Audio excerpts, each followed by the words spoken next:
Good evening and welcome to Pakistan Today News from our London studio. I'm Chris Taylor. Pakistan and the United States have signed a strategic pact to redevelop the historic Roosevelt Hotel in New York City. The Memorandum of Understanding was signed by Pakistan's Finance Minister and the U.S. General Services Administration, with Prime Minister Shehbaz Sharif witnessing the ceremony. The agreement aims to evaluate the technical and commercial feasibility of renovating the century-old property, which Pakistan acquired in 2000. Officials say the collaboration forms part of broader economic ties and privatization efforts between the two countries. While the project is expected to unlock significant value from the hotel's prime Manhattan location, detailed timelines and financial terms have not yet been disclosed. For more on this development, we go to our correspondent Eric Westwood in New York City.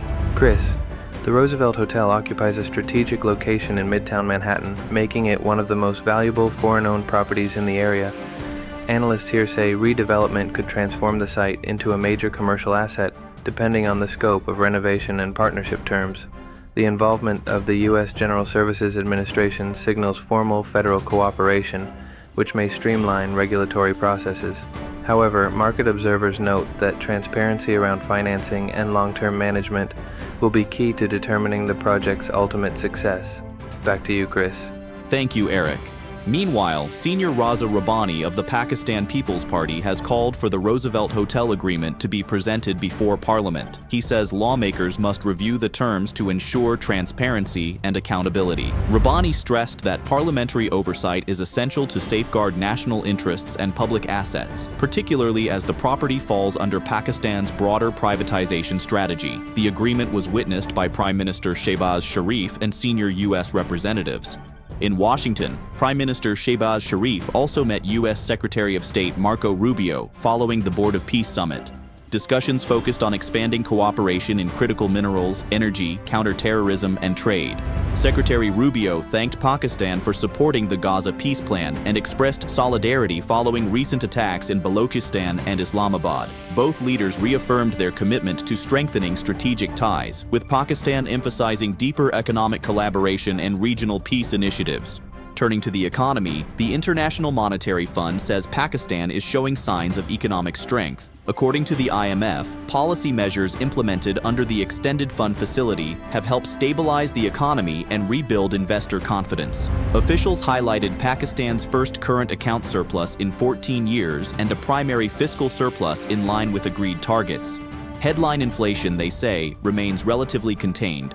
An IMF delegation is expected to visit Pakistan later this month to review progress under the EFF and the Resilience and Sustainability Facility. Successful reviews could unlock around $1.2 billion in loans.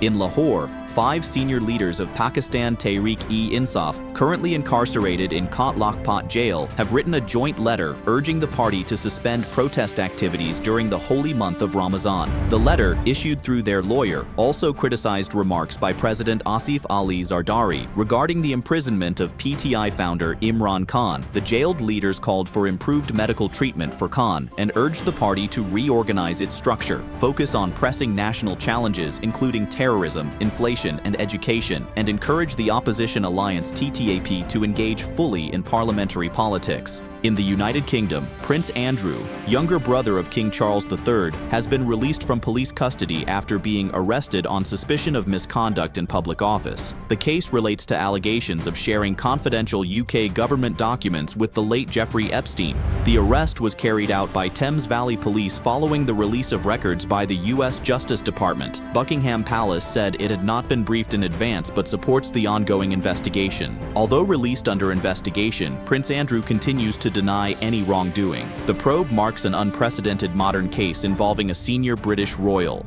And finally, in sports, the Pakistan Hockey Federation has lifted a 2-year ban on national team captain Ahmad Shakil Butt. Interim President Mohiuddin Ahmad Wani reversed the controversial decision taken by former PHF chief Tariq Hussain Bugti following the Pro League Tour of Australia. Wani said fairness and transparency will guide his leadership and pledged reforms aimed at stabilizing the federation, improving coaching standards, and attracting private sector partnerships to support players. Elections for new PHF leadership are expected soon as efforts continue to rebuild trust and revive Pakistan's international hockey standing. That's all for now. You're watching Pakistan Today News. I'm Chris Taylor.